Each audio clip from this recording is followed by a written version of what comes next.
is up, and it's good. You're listening to The Extra Point, hosted by Phil Ruskin. Welcome.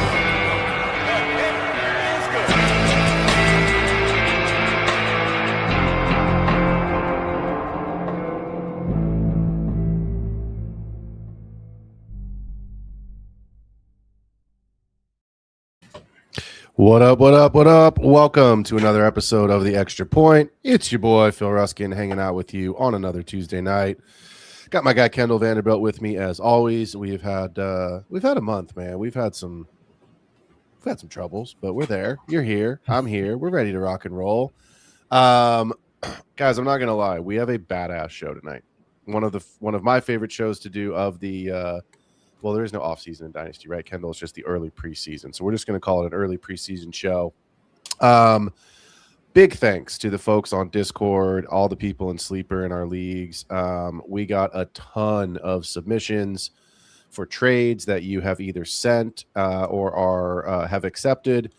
Kendall and I are going to do our best to get through as many of these as we can. I've got I've got 14 trades in here, so I think we're going to get through a minimum of 9 of them. And if we don't, for any reason, get to your particular trade tonight, I will send some comments and I will DM you, and Kendall will as well. But we're ready to rock and roll. Yeah, Mike Hare, appreciate you, brother. Getting that beard back, slowly but surely. I told you all I hated it. For those that are not watching on YouTube, that might be listening on Spotify or Patreon, sometimes as a man, you just got to see your face. I had one of those little freakouts, had an emotional weekend a couple weekends ago, got home and just Britney Spears my face, just shaved it from handsome beard to, oh my God, what the F did I just do? So thank you, Mike, for letting me know that the beard is on the way back. I will not be doing the shave. It's been 5 years, Kendall, since I've shaved. 5. Oh man. So I saw my face. My daughter has never seen my face ever without the beard. So I went and woke her up in the morning and she was like, "Daddy, your face." And I was like, "I know." So let's not waste time with my beard. Let's not waste time with anything. We got trades to get into. I teased this one last week, and I apologize to Adam C. 1883 and T. Hummel. We did not get to their trade, and we are absolutely going to start with their trade tonight because not only is it a big trade, it's a monster. But it is, I think, Kendall, it's really fair. But let's dive into it. So here's what we got, guys. This is a 12-team super flex tight end premium league submitted by Adam C. 1883 and T. Hummel. Team A, as you can see here on the screen, I will read it out for those listening on Patreon and Spotify. Team A is going to receive Rashee Rice, Luther Burden, a 2028 first 12-team league, and the 2026 203. So let's go through it again. Rice, Burden, this year's 203, and a 28 first. Team B is going to receive Amon-Ra, Mike Evans, a 26 304, a 27 third, and a 28 second. Kendall, I teased it by saying I think this is a pretty fair trade, but which side do you like? Do you think it's fair? And then obviously let's break it down. Yeah, so for starters, great job by the guys that put it together. I heard it was kind of a back and forth, just a good negotiation and messages. You know, day jobs, everyone's busy, but I think it's the hallmark. It's what makes fantasy really fun when it's not just send an offer. Like a snap accept is really cool, but we like playing fantasy football and engaging the material. Working a trade is man, half the time you sit after an hour after these shows. So I just thought it was cool that they really got nuanced with it. I do think it's fair. It's enough when you get to big pieces, especially multiple. I kind of have to look at, is it within the bandwidth of like acceptable? But then you have to look and say, like, the range on some players, it's really about, if you were to pop it in like, 10 different calculators, right? I'm not a big trade calculator guy, especially. I just don't think the algorithms really work and they're not updated, right? I mean, this just clearly is on par with, it's going to be reasonable. It's in that range of market value. Let's say I'm really strong on any of these players. Market value, this is fair, right? The range of outcomes factor is Luther Burden super hype right now, but it hasn't materialized, right? So there is a relatively wide range of outcomes, no matter how sure we are.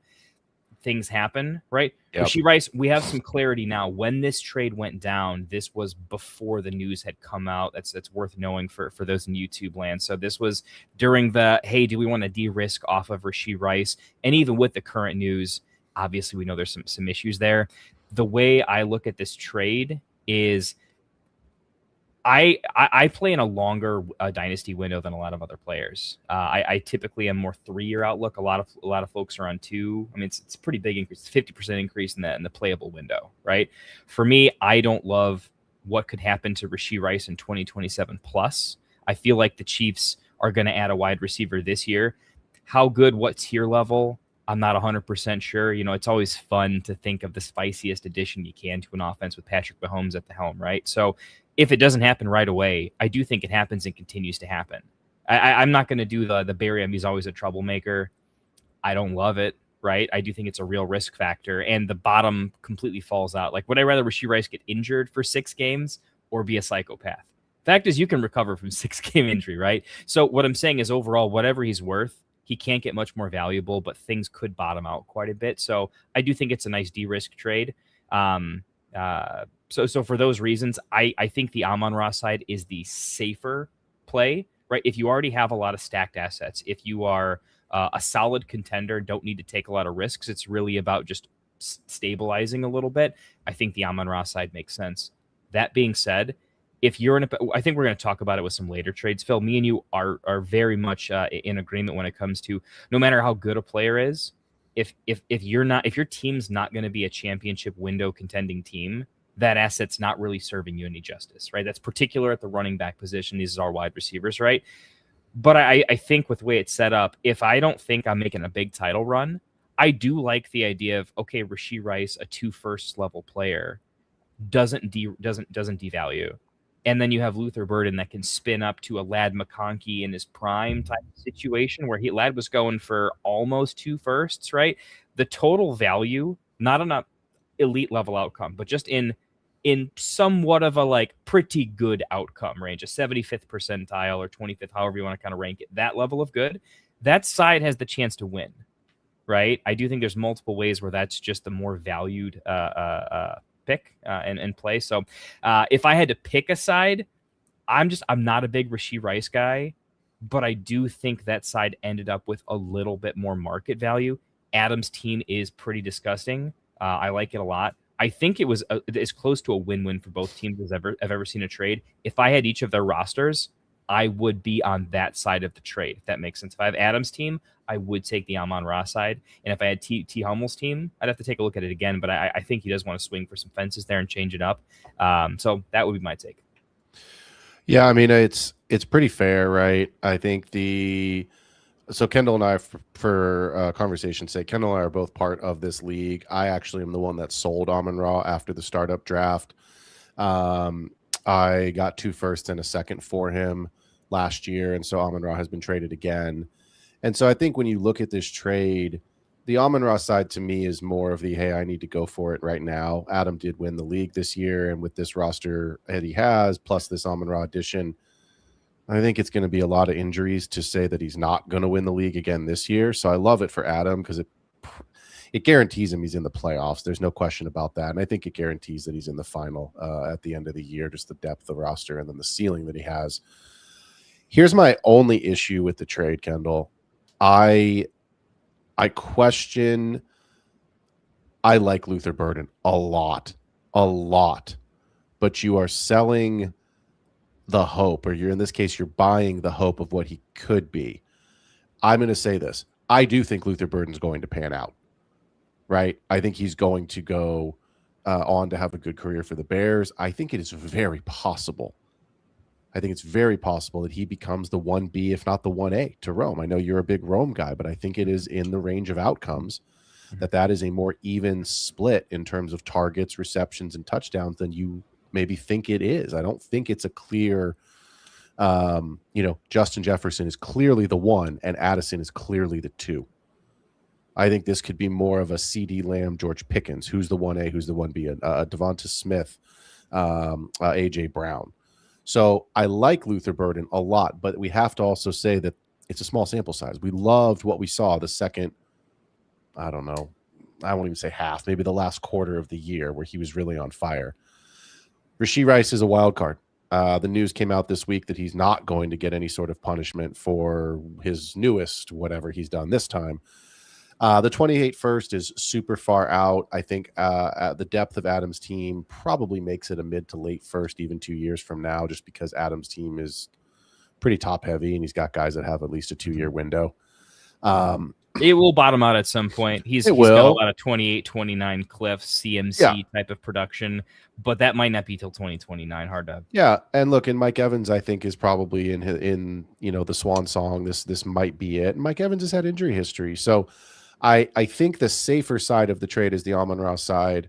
I think the upside of the trade favors Hummel and the Rashee Rice, Luther Burden side. I just see a world where the ceiling is there for both teams. The floor is higher for the Amon-Ra side. Then there's just more risk built into the Rice Burden side. But I do think Luther Burden is going to pan out. And so I think it's a very even trade. And you and I say this on the show all the time. Let's draft and presume health. Well, let's trade and assume ceiling outcomes in Dynasty. I think if the ceilings hit here, it's a pretty damn even trade. So I like it. I like both sides of it. I know Amon-Ra is a very difficult piece to sell, and he's truthfully a very difficult piece to acquire. So if you're listening / watching the show, this gives you a pretty good comp. If you are in the market for Amon-Ra as a seller or a buyer, here is a comp of a real trade that went down. We're going to move on to the next one, but let me just finalize it for those that are joining late. Team A, Rashee Rice, Luther Burden, a 28 first, and this year's 203. Team B, Amon-Ra St. Brown, Mike Evans, the 304, the 27 third, and a 28 second. So let's move into this one because this one is also a blockbuster. This one comes from T. Hummel as well. Totally different league. We don't know who the other team is in this one, so apologies. We would love to shout you out, but we don't have your name. So if you are listening, your trade's going to get talked about. Team A receives Ricky Pearsall and the 101, which we all know in all formats will be Jeremiah Love, including Superflex. Team B receives Theo Johnson, this year's 2026 110, the 26 201, so 10 and 11 because it's a 10-team draft, and 27 firsts, both project, based on the information we got, to be mid to late firsts next year. Kendall, I'm going to just ask this question because this is the trade. I love Ricky. You know I love Ricky. But is this package enough to buy Jeremiah Love? Is this fair compensation? Because, guys, we are Tuesday, April 7th. We're like 15 days out from the draft, 14 days out from the draft. So a lot of managers going to be trying to acquire that 101, which will be Jeremiah Love. Kendall, 26 110, 26 201. So pick 10 and 11 in this year's draft and 2 mid to late firsts next year. Would you rather have that side or Jeremiah Love? And Ricky Pearsall, but let's just. Yeah, it's worth noting I'm above market on Ricky Pearsall. There's a lot of players. When I play Dynasty, I often talk about look to acquire and look at valuing players where you have identifiably predictable appreciation, right? If you just look at an asset, right? This is the reason I was really bullish on drafting a lot of Egmeka Egbuka in rookie drafts ahead of where he was going in ADP, just because I thought Evans would leave sooner rather than later, and it's this built-in appreciation. Me and you personally saw that with Luther Burden as a knowing. Yeah, I mean, I 100%. Anyone who follows the Bears closely, and you follow everything, that DJ Moore was going. So we knew that there was going to be some expected appreciation. So it's worth noting that I'm big on Ricky Pearsall. Look, for me, the trade comes down to the fact that it's a 10-team format, and it's not terribly difficult if you know what you're doing to accumulate good assets and great rosters. 10-team, everyone's pretty good. You don't really see a bad roster in 10-team, and with the rubber band, characteristics, if you're bad, you can force yourself good quickly, right? So because of that, I always find myself in 10-team leagues I'm usually spoiled for riches. Even if I'm just having a lot of like nailing a lot of seconds and thirds to the point where you're like, great, but I have no room to add any more players to my team because I don't really want to drop anybody. I always want to make smart consolidation trades to really go for that elite level points per game, at a singular position in a singular starting roster. That's very different in 12 team or start 11 leagues that are hyper deep. But for me, the tiebreaker really is similar to the previous trade, right? There's one side's got a little higher end asset right here. The 101's obviously clear, but the other side has the ability to, if you just change together a bunch of 2024 drafts, right? Where you can get a lot of insane picks at the 110, right? Lovelands, right? You chain together a couple of like Achan was a 1-2 pick. Loveland was a 1-2 pick. You string in this particular case with 3-4 of those together. Yeah, I'm going to take that side over the Jeremiah Love side all day. So is there a viable path to that side smashing? Because that's just what happens when you nail a bunch of first-round picks. Yeah, it's got the most upside. But I think in the middle range outcome, if all those picks are just good players and you're benching at least one of them because it's the nature of 10 team, give me Jeremiah Love. Yeah, I'll be honest, this one got submitted a little bit late, so I haven't had as much time to sit with it as I have with some of the other ones. At first glance, I thought, okay, this is giving up a lot, and it's maybe a bit of an overpay for Jeremiah Love. But the more that I've been sitting with this, here's where I'm at. I'm on the Jeremiah Love, Ricky Pearsall side, and here's why. Number one, you've got to put names. You just did a great example, right? The Lovelands and the Achans from years past. I think at the 110 this year, you're looking at Eli Stowers, who I really like. I mean, we've talked about him on this show already. He's clearly he was clearly the tight end 2 as of yesterday. Today, now apparently he's taking visits as a wide receiver, according to the news. Yeah, he's straight up. He's my tight end 1 in the class. I mean, I know you're not a Sadiq guy. I don't like Sadiq early in the draft where he's going. Right now, I don't think he should be ahead of Omar Cooper and some of these other, guys, but someone's going to do it. He's going to go at the 106. You know that he is. But look, at the 110 and at the 201, I'm going to be honest. I've done enough mock drafts. I've written enough mock drafts for leagues that I'm in of like what I think could happen. My main Dynasty league, I always write 2 or 3 mock drafts, and then I have a very kind of spicy one that I do very last that I've just started writing as of today, actually, but it always includes tons of projected trades. I am not in love with the late first round picks here, even in 10 team.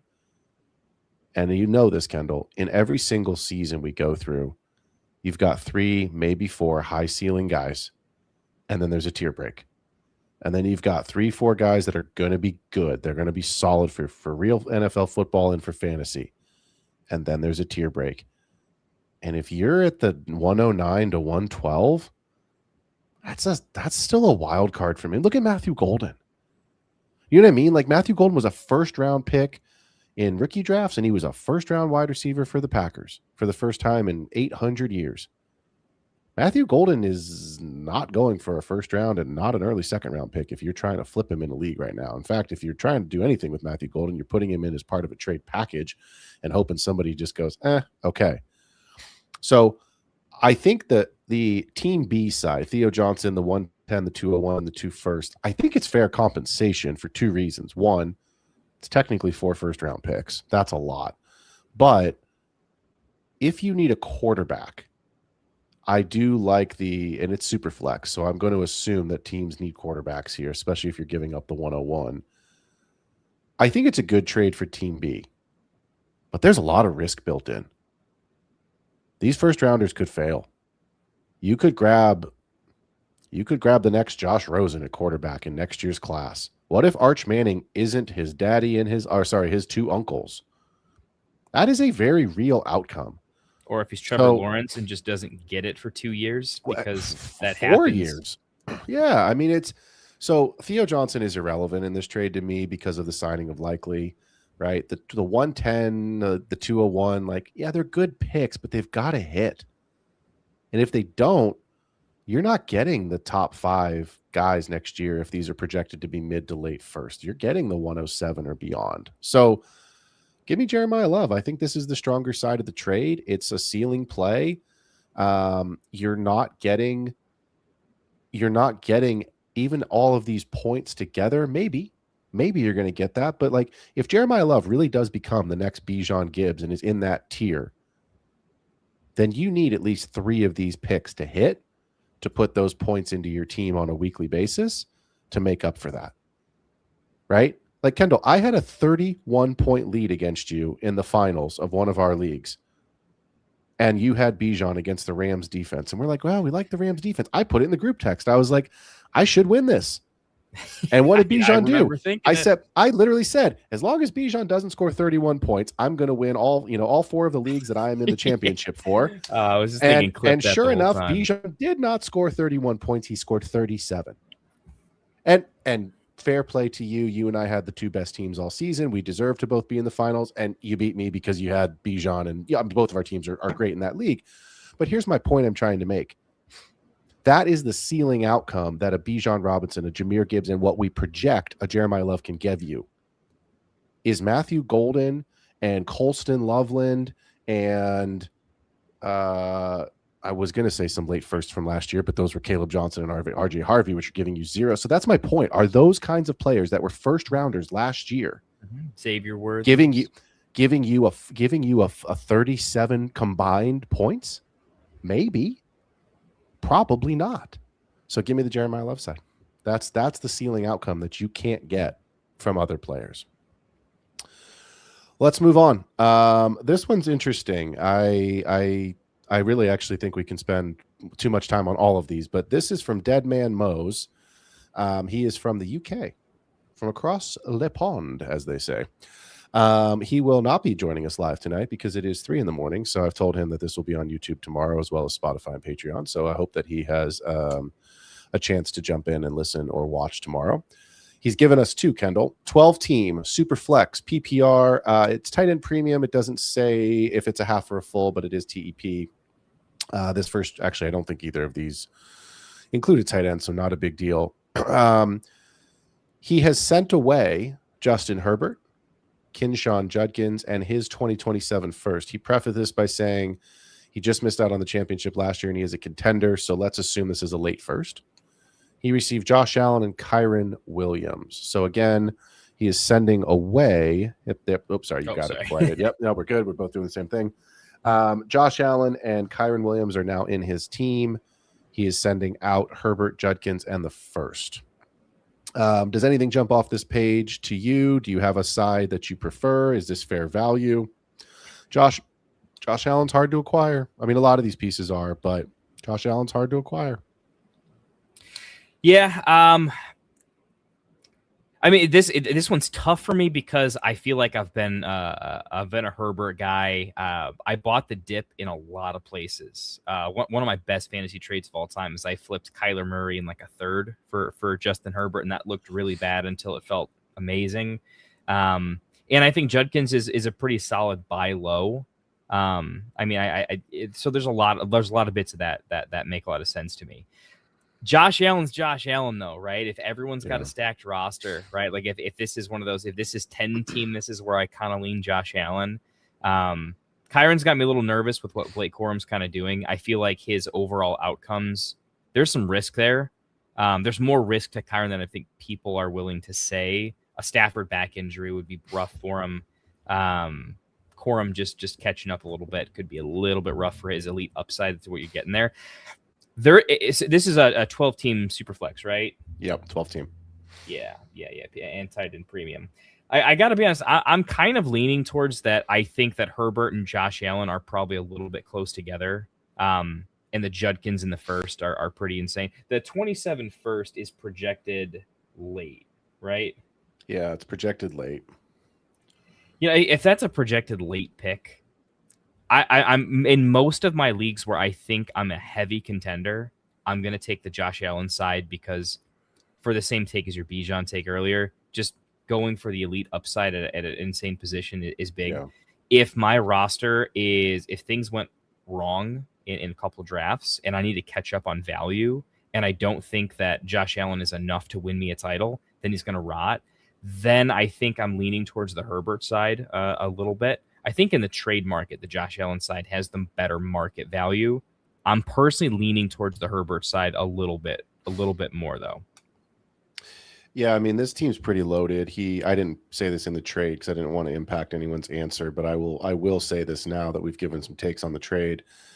His team was Justin Herbert. We replaced Herbert with Allen. So his team is now Josh Allen and Caleb Williams, Omarion Hampton, CMC. It was Judkins. Replace that with Kyron, Rico Dowdle, Javonte Williams, Drake London, Nico Collins. I assume when he says JJ, it's Justin Jefferson, Cortland Sutton, Chris Olave, Worthy, Pitts, and Loveland.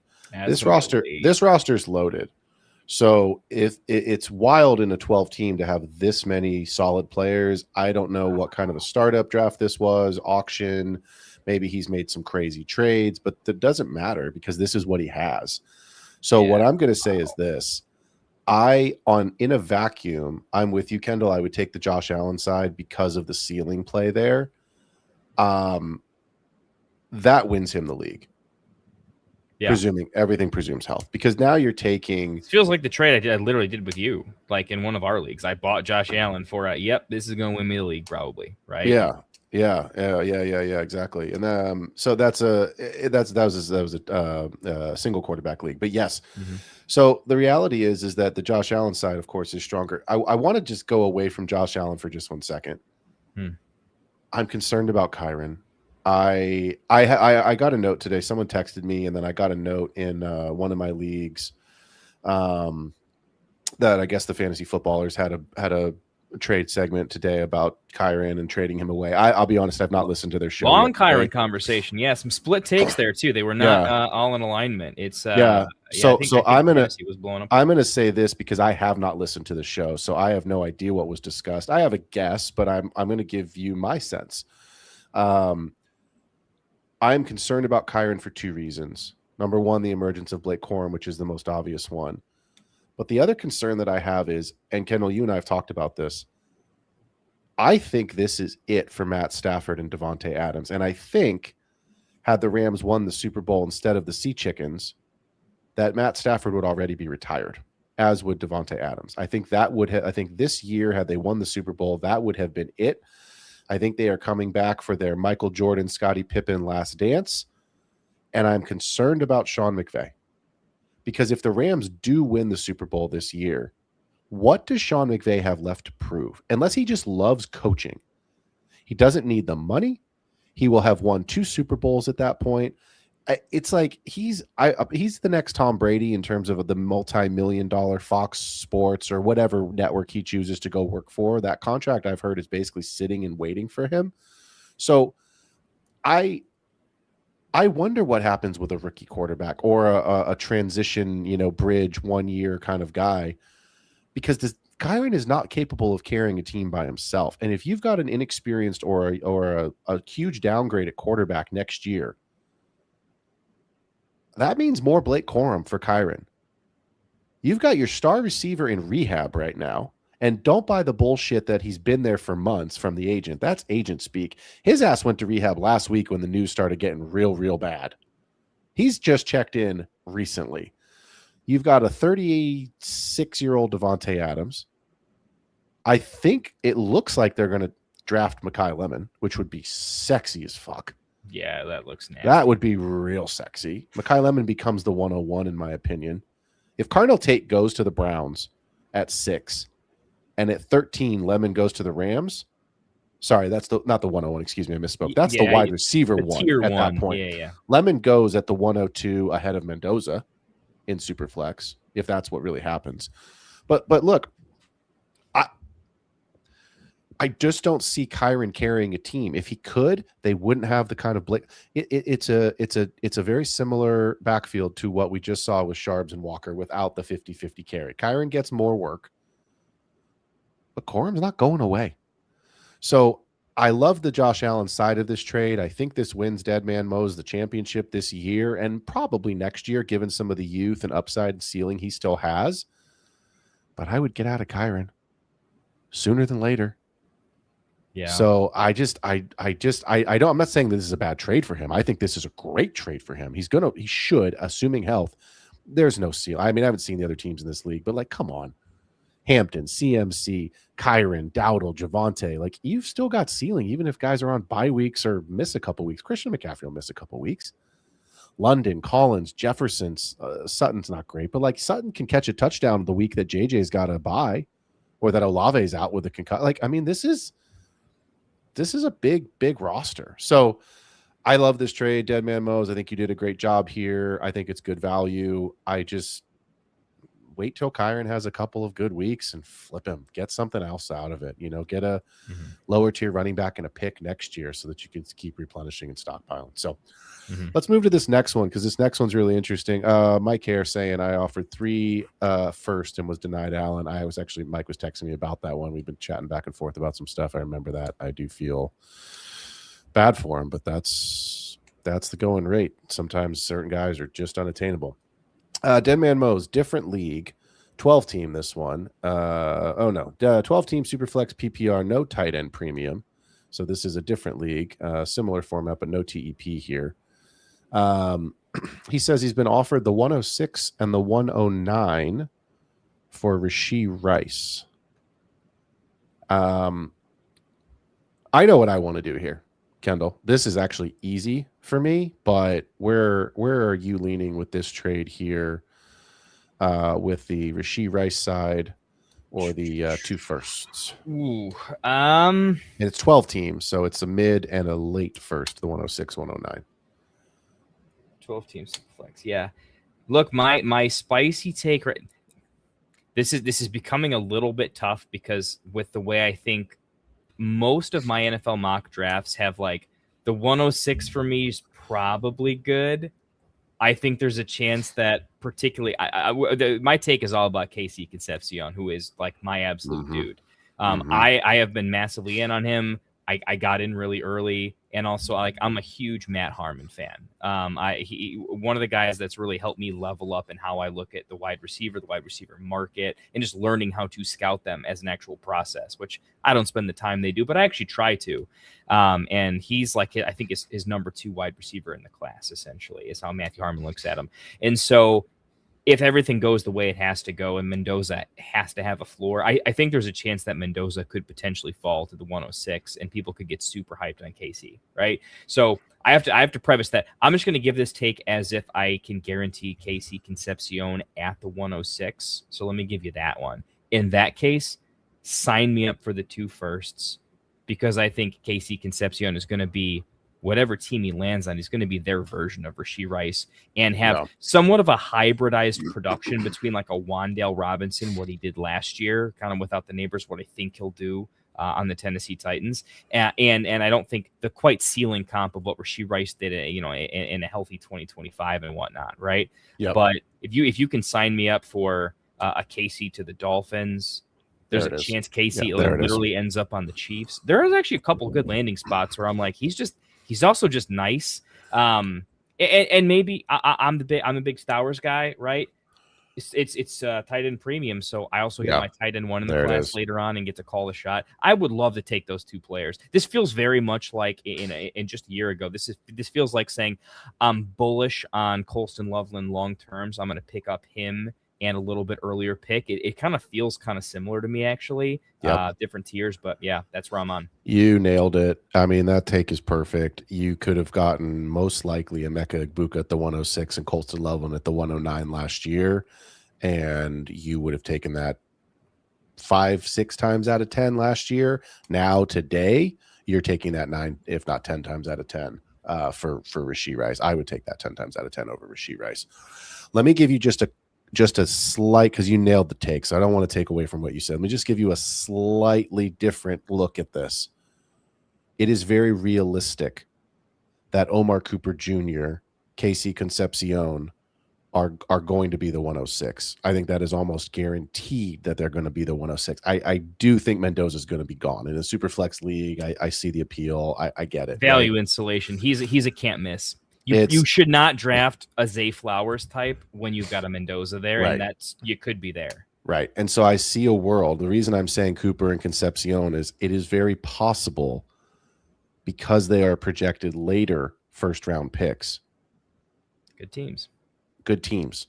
It is also possible that the Chiefs get hot and bothered for one of them. And now you've got Rashee Rice with more competition, which I expect to happen.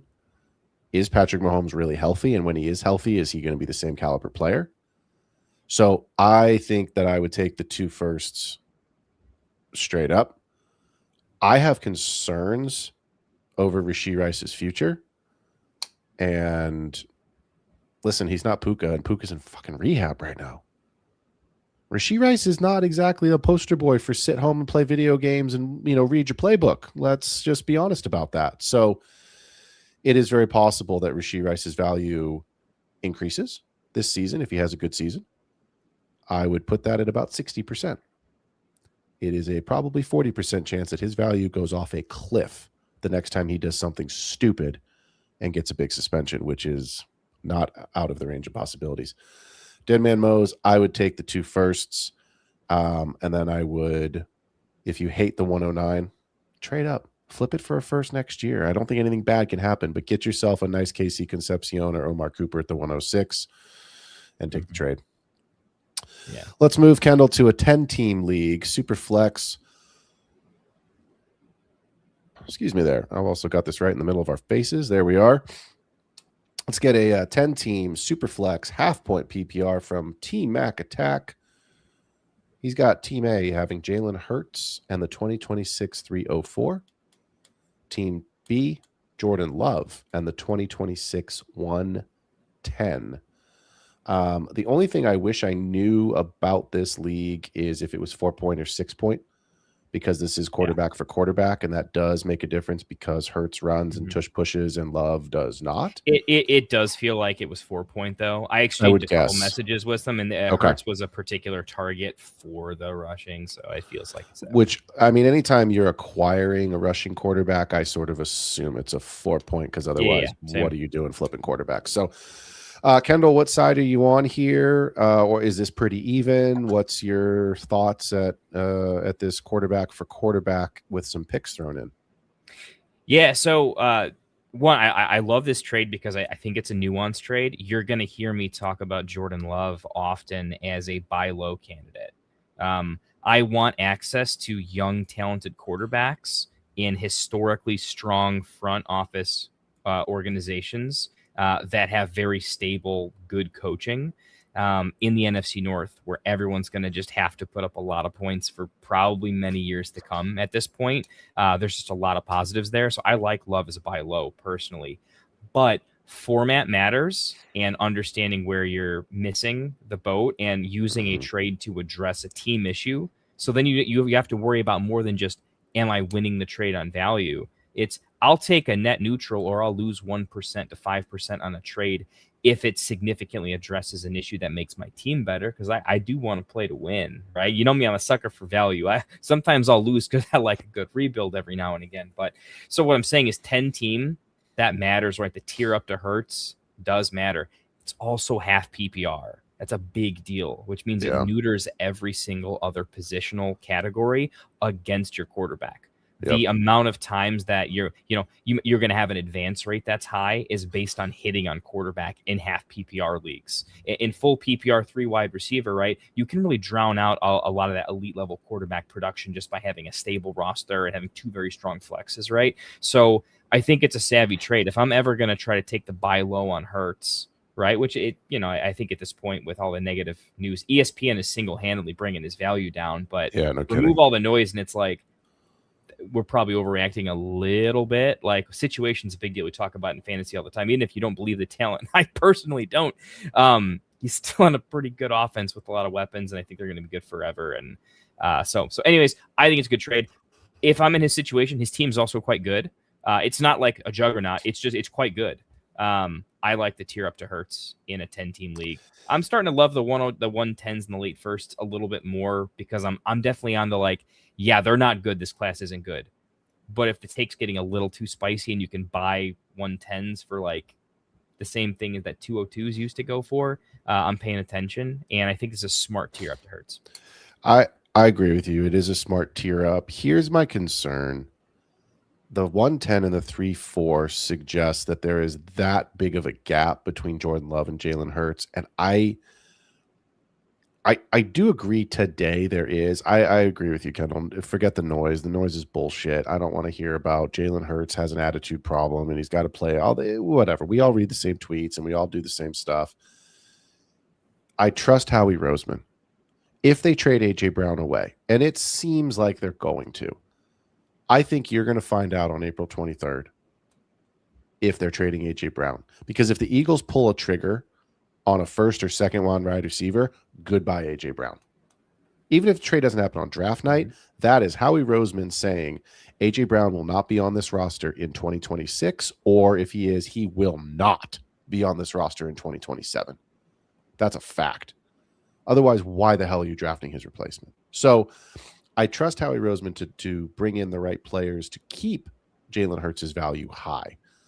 I don't see a world where Jordan Love is going to finish as the QB5 again. I don't. Outside of an anomaly season, because the Packers, sorry, Packers fans, who's your wide receiver one? Tucker Kraft is your wide receiver one. You don't have a wide receiver that's your wide receiver one. You lack that guy. Christian Watson's always hurt. Matthew Golden, lots of questions. Jordan Reed, he misses every other game. I mean, so it's like, oh, sorry, not Jordan Reed, Jaden Reed. Jordan Reed is retired. Jaden Reed. R.I.P., buddy. Yeah, so exactly. But what I like about this trade is I actually like the Love side. I like you nailed it. It is a tier up for Hurts for this season and probably next season. So if Hurts helps you win a championship, great trade. Great trade. But long term, what if this 110 becomes something? What if this 110 is Jadarian Price, who goes to Seattle and actually becomes the guy? I don't think that there's an RB2 in this class that is really truly going to become the guy. But the RB2 in this class, if I just wrote this up in my or one article that I wrote today, actually, the RB2 in this class, if Seattle drafts at 32, Kenneth Walker's replacement, that's the RB2. There's no question about it. That's who it's going to be. And Sharps is going to miss the majority of this year. So whoever this player is, whether it's Jadarian Price or Jonah Coleman or Emmett Johnson, I do think it'll be either Coleman or Price. And right now it seems to be Price. I think that guy's got a real chance to establish himself, because if he can't, goodbye. Sharps is right back in there the minute that he is healthy, and they'll go back to a committee that they like to have with Walker and Sharps. But if this 110 is Eli Stowers, or is the RB2 in this class, or happens to be that receiver that we're not talking about, maybe it's Elijah Surratt, who lands in Miami as the wide receiver 2 and pops off. Cooper Jr. in a bad landing spot, but just nails it as a slot. Yeah. I don't see I just don't see a world where Concepcion and Cooper are making it past the 6-7. Yeah, I don't love it. It's Denzel Boston. I mean, this could be a Denzel Boston pick. Yeah, I'm not a big Denzel Boston guy, but yes, it could be. But there's a world where I think this 110 becomes more valuable, and Love plus the 110 ends up being the stronger side of this trade. So not a bad trade. There's not a clear winner here. I see the case for both sides, but I personally, I think I would feel, if Jalen Hurts helps me win the championship, I feel great. If he doesn't, I think I like the Love 110 side. So let's move into another one here because I want to pop through these a little bit quicker. Well, let's do this one. Team A, Superflex 12 team tight end premium full PPR. Team A, Wan'Dale Robinson and Jalen Naylor. Team B, Kirko Chains, Chris Godwin, Rashad White. Kendall, what you like? What you thinking?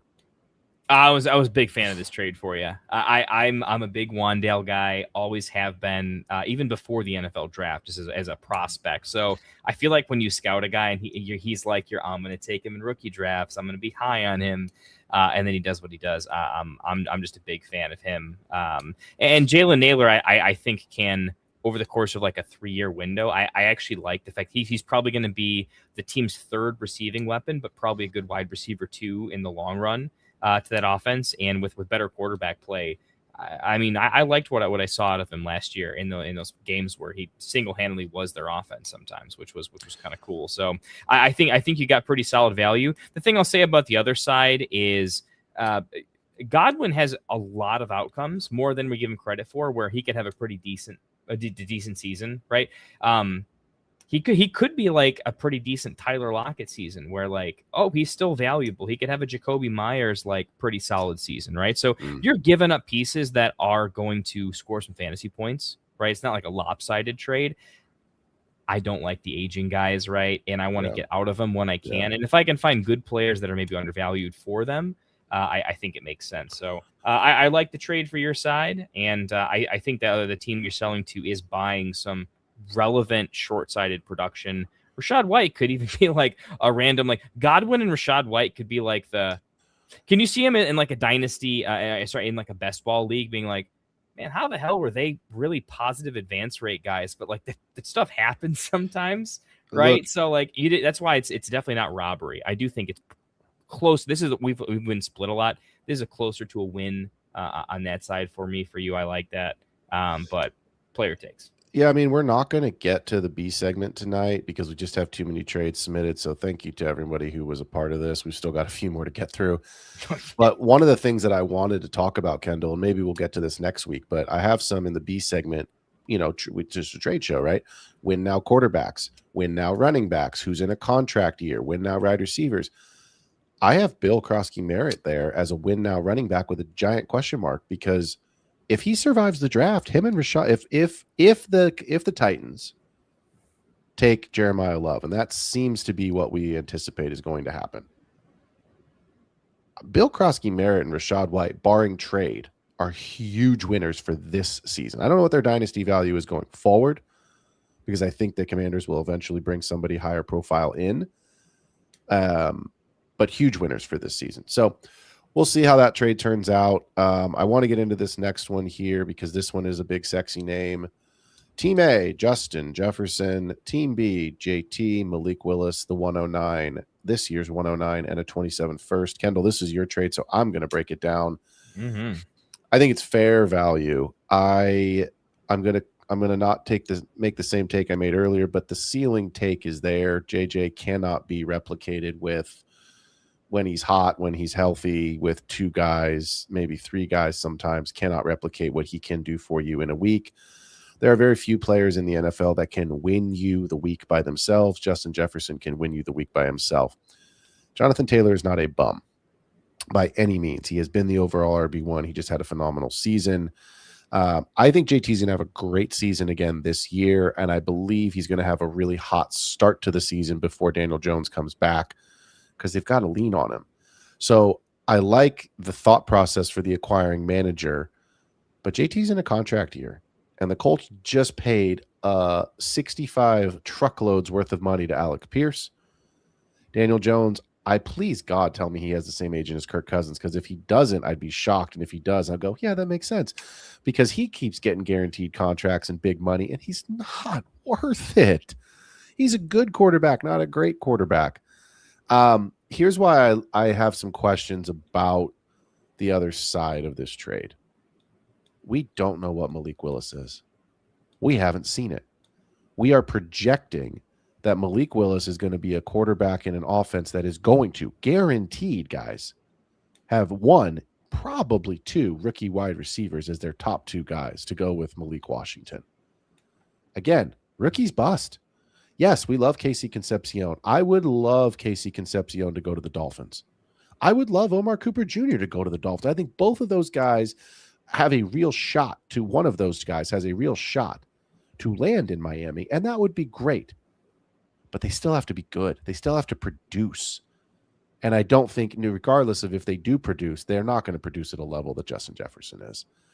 The 109 this year, we've talked about it. It's got some built-in risk. Someone is in your drafts, someone's going to reach for a running back. If Seattle drafts a running back at 32, that becomes the RB2, and that RB2 is going probably between the 107 and the 110 in your league. Someone's going to reach. I don't know if the talent is there, even if the draft capital is. And let me remind you all, even if let's say it's Jadarian Price. Even if Jadarian Price goes to Seattle and he's good, Have y'all not watched Seattle the last 2 years? Sharbs is going to be involved. This is not going to be a single running back, bell cow backfield. This is a committee. The 27th first is going to be late. I know your roster. Your roster is loaded. You're making the playoffs unless everybody in your team, sits in the same, ice tub and gets a staph infection on the same week. Like they're all going to be, that would be something. they're all going to be fine. So I think it's a lot to give up for JJ, but I see a world where JT's not a Colt next year, and that raises questions where Malik Willis takes a year or two to grow into it and maybe doesn't pan out, and the picks could bust. So I think there's a lot of safety in the JJ side, and then the JT side has good value today, but I see a world where I think I need some pieces too. He needed a reason to spin something up. He's quarterback hungry, so it was a relatively affordable quarterback to add to his team. Likes JT. He's on that side. And he admitted, he's like, the 109's lottery picky, but I need an oops I hit. And so he wanted the chance at it. And I'm like, this does kind of feel like we're both looking at exactly what we're looking at. So. And picks gain value, and guys see that number one. A 10-team league, right? And people go, well, I don't want a second. Please remember this if you're listening or watching this show. The 201 in a 10-team league is a first-round pick. Don't look at it, it's a second-round pick. It's not. It's the 11th pick in the draft, guys. People see that number one, and they go, it's a first. I don't know that the 109 this year and the 201 are really that much different. It's the same pool of players that you are picking from. This next trade's really interesting as well. It's a player we all love. Malik Neighbors here for team 12 teams, Superflex, PPR, half-point, tight end premium. Malik Neighbors for team A.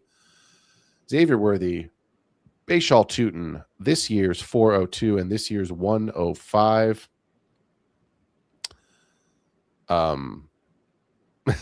Do you want me to break this down? Because you know what I'm going to say. Well, you're not a Worthy guy, so that makes it pretty easy. And I know no one's as big on Bashal Tootin as I am, right? So if being down on those two guys, I'm pretty sure you're on the that's a slam dunk for Neighbors. I'm feeling it. I'll just say I was selling to a guy who's I think iffy on Worthy, but very high on my level on Tootin. And it's in a league where I think he's actually looking at Mendoza at the 105 because people are just really wide receiver hungry.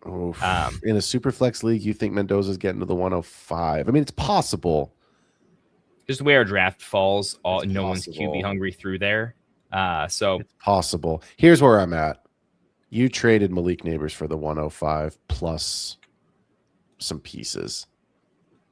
I don't like Xavier Worthy. I've never liked Xavier Worthy. I don't have him on my teams.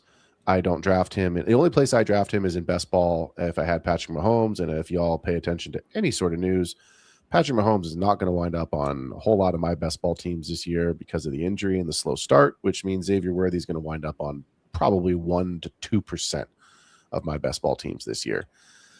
If the Chiefs draft a receiver, and we think that they will, maybe not in the first round, but I expect them to add another receiver in this class. I just don't see a world where Worthy is going to be that first round investment that they draft him to be. Bashal Tootin is the guy today, but it's Jacksonville, man. It's going to be a committee, and I don't know what his value is long-term going forward. The 402 is worthless, and the 105 is going to be one of the big receivers. So I think this is a slam dunk. I think Neighbors is going to be totally fine. We've seen tons of players come off ACLs and other knee injuries and come back maybe slow, but just as good, if not better. So I just don't see a world where the value of the 105 plus Worthy plus Tootin increases enough to make this, I'm not saying it's a highway robbery. I'm not saying, this trade was a fleece by any means, but I don't think that you paid full price for Neighbors, and I think you got a discount. I think it's a fucking great trade. I think it's a very discounted. I'm pretty happy. I accrued a decent amount of assets so I could fire sale into some consolidation. So this one pairs with I don't know if we got time for the next one, but these were like back to back. I did both of these the same day actually too. No, this is great. I mean, this is great. So let's get into this last one here. Because this one's interesting because we had this conversation earlier with Dead Man Mose getting the 106 and the 109, I think it was, offered to him for Rashee Rice. This trade is Team A receives Ashton Genty and a 2027 second. Team B gets Zay Flowers, the 106 and the 108. Look, I think 12-team Superflex PPR half point tight end premium. I made this argument earlier. I'm going to make it again. The ceiling for Genty, I love what the Raiders did this offseason, and they basically got a new draft pick in Max Crosby coming back to their team. That was a nice surprise for them, right? I know they'd rather have other picks and the money and all the shit that happened, but like, what are you going to do? Cry that Max Crosby's back on your roster? Get out of here. That's fantastic for them. What I really like is the Kendall, give me the name of the center that the Ravens let go. That is Linderbaum. Linderbaum. Thank you. Tyler Linderbaum. Thank you. It was right there on the edge of my tongue. I love that for Ashton Genty. That is a huge win for Ashton Genty. Yes, it's a win for supporting Mendoza and like what he's eventually going to need. But like, let's be honest. Genty's talent, forget the coaching staff and all the scheme and all the crap. You could have had, the greatest coach and the greatest scheme ever. There was no offensive line to block for Genty, so I don't give a shit what kind of talent he had and who's coaching the team. If you can't get any sort of space, if you can't run through a hole because there is no hole, good luck. Yeah, I've never seen that before where a player actually had like a negative average yards before contact. He got hit before he made running progress in the majority of his runs. That's insane. Yeah. I mean, this is literally like, the argument, could a regular person in the NFL gain 1 yard? Not behind that offensive line. So if Ashton Genty can't do it, you can't do it. I said before the Max Crosby, what we thought was going to be the trade, that Zay Flowers was a huge winner in the Max Crosby trade because they gave up those 2 first-round picks, which meant there was no opportunity to bring in a first-round wide receiver opposite Flowers. Now that's changed a little bit. So I think Zay Flowers survives the draft. I don't see a world where the Ravens don't add a wide receiver. I don't know if it'll be a first-round wide receiver. It hasn't. The mock drafts don't seem to be going that way. In fact, what I have seen actually is Eli Stower's name come up a lot. Yeah. As the replacement I've seen a tight end the number. Yeah, exactly. It's kind of I don't know if replacement, but as the complement to Mark Andrews. But Flowers' ceiling is, I think we may have just seen his best statistical season this past season. I could see a world where this is his best ever fantasy finish. The 106 is going to be Omar Cooper or Casey Concepcion in your drafts. That's going to happen. And the 108 is probably going to be some combination of Cooper, Sadiq, Stowers, somebody reaches for the RB2, Price or whoever is in there. So I don't love this RB class. I know you and I are fairly aligned on that. Sure, someone will emerge, but it's hard to tell who. After Jeremiah Love, it's a big, big drop off. So I like it. I think if you were trading Ashton Genty straight up, you would probably need 2 or 3 firsts. I think Flowers would fetch a late first. You've got 2 firsts in here, so I think it's a fair price with a second back. But ceiling-wise, and we play for ceiling because ceiling wins championships, give me the Genty side. I think it's the stronger side of the trade. What I will say about this is it's not a fleece by any means. It is fair value. I do like the Flowers side if you're trying to build some depth. So maybe you're super top heavy. You just don't have. He's got the 101. Yeah, he's in a full rebuild. So it was a full rerun, right? And maybe you're flexing, Jawan Jennings or that kind of a player. Now you've got a chance to put an Omar Cooper, a Casey Concepcion in your flex.